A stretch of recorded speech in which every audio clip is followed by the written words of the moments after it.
दोस्तों लोड कितने प्रकार के होते हैं, ये सवाल पूछना बहुत ही नॉर्मल है। अक्सर लोग पूछ ही लेते हैं। दोस्तों लोड का हिंदी मतलब होता है भार, और इसी से तो हम कंफ्यूज हो जाते हैं यार। वैसे तो दोस्तों मैकेनिकल लोड में प्रेशर, वेट, लोड के नाम पर सामान्यतः माइंड में आने वाली चीजें हैं। लेकिन क्या आपको इलेक्ट्रिकल लोड के बारे में पता है? इलेक्ट्रिकल सिस्टम में लोड क्या होता है? अगर लोड होता भी है तो वो कितने प्रकार का होता है? तो हेलो दोस्तों, मेरा नाम है मयंक सिंह। पहले तो मेरे दोस्तों ये समझना बहुत जरूरी हो जाता है कि इलेक्ट्रिकल लोड कहते किसे हैं।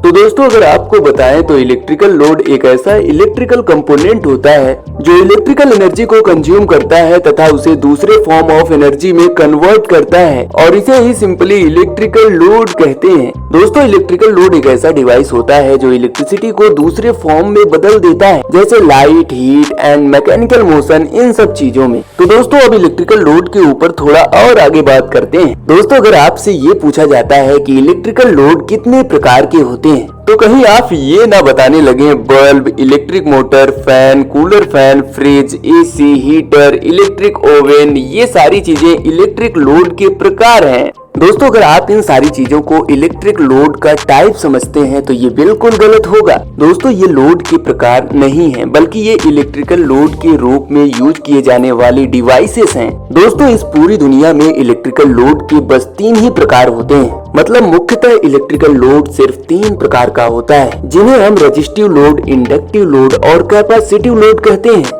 और लोड के रूप में यूज किए जाने वाले डिवाइसेस को लोड के इन्हीं नेचर के आधार पर बनाया गया है। तो दोस्तों आज की इस वीडियो में हम रेजिस्टिव लोड के बारे में समझेंगे तथा आने वाले नेक्स्ट वीडियो में बाकी दोनों लोड्स को अलग अलग तथा बेहतर तरीके से समझेंगे। तो चलिए मेरे दोस्त अब हम आपको रेजिस्टिव लोड के बारे में बताते हैं। दोस्तों रेजिस्टिव लोड का मतलब ही हो गया जिसमें रेजिस्टेंस की प्रॉपर्टी ज्यादा होती है। मतलब रेजिस्टिव लोड वे इलेक्ट्रिकल लोड होते हैं जो इलेक्ट्रिक सोर्स से केवल इलेक्ट्रिक एनर्जी को ग्रहण करते हैं तथा उसे अदर फॉर्म ऑफ एनर्जी में कन्वर्ट करते हैं। ये इलेक्ट्रिक सोर्स को किसी भी प्रकार से इलेक्ट्रिक एनर्जी को वापस नहीं भेजते, क्योंकि इनमें इलेक्ट्रिक एनर्जी को स्टोर करने की कोई प्रॉपर्टी नहीं होती। ये इलेक्ट्रिक एनर्जी को किसी भी फॉर्म में स्टोर नहीं कर पाते। दोस्तों अगर लोड प्योर रेजिस्टिव होते हैं तो वो सिर्फ और सिर्फ एक्टिव पावर का यूज करते हैं। दोस्तों अब अगर आप इस पावर के बारे में जानते हैं तो अच्छी बात है, अगर नहीं भी जानते हैं तो कोई बात नहीं।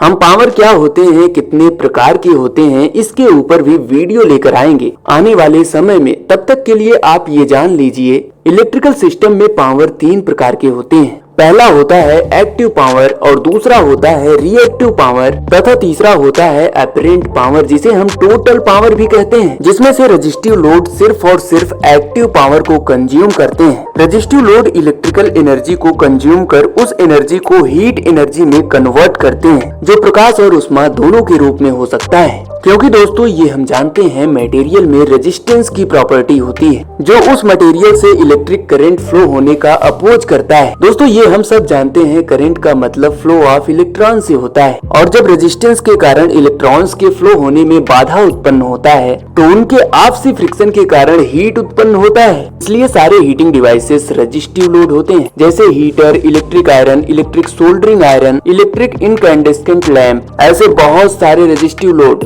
दोस्तों रेजिस्टिव लोड के वोल्टेज तथा करंट के वेवफॉर्म एक ही फेज में होते हैं, अर्थात इसका मतलब यह हुआ करंट तथा वोल्टेज दोनों एक ही साथ अपने पीक वैल्यू तथा लोअर वैल्यू को प्राप्त करते हैं। जैसा कि आप इस वेवफॉर्म को अपने फोन के स्क्रीन पर देख भी सकते हैं। क्योंकि दोस्तों रेजिस्टिव लोड में करंट तथा वोल्टेज एक ही फेज में होते हैं, जिसका सिंपल सा मतलब यह हुआ कि करंट तथा वोल्टेज के बीच किसी भी प्रकार का फेज डिफरेंस नहीं होता। इसलिए रेजिस्टिव लोड में लीडिंग लैगिंग का कोई कंडीशन नहीं होता, और रेजिस्टिव लोड का पावर फैक्टर यूनिटी मतलब 1 होता है। रेजिस्टिव लोड के संचालन के वक्त नॉइस नहीं आते। तो दोस्तों इस प्रकार से हमने रेजिस्टिव लोड के बारे में जाना, जो विद्युत ऊर्जा को ग्रहण कर आउटपुट पर हमें उष्मीय ऊर्जा या प्रकाश ऊर्जा को देते हैं। तो दोस्तों आने वाले वीडियो में हम आपको इंडक्टिव तथा कैपेसिटिव लोड के बारे में सेपरेट वीडियो लाकर बताने का पूरा प्रयास करेंगे। दोस्तों अगर आपको वीडियो अच्छा लगता है तो प्लीज वीडियो को लाइक करिए। अगर आपका इस वीडियो में कोई भी डाउट रह जाता है तो आप हमसे कमेंट करके पूछ सकते हैं। दोस्तों अगर अभी तक आपने हमारे चैनल को सब्सक्राइब नहीं किया है तो प्लीज चैनल को जरूर सब्सक्राइब करिए। तो दोस्तों मिलते हैं नेक्स्ट वीडियो में। पूरा वीडियो देखने के लिए आपका बहुत बहुत धन्यवाद मेरे दोस्त।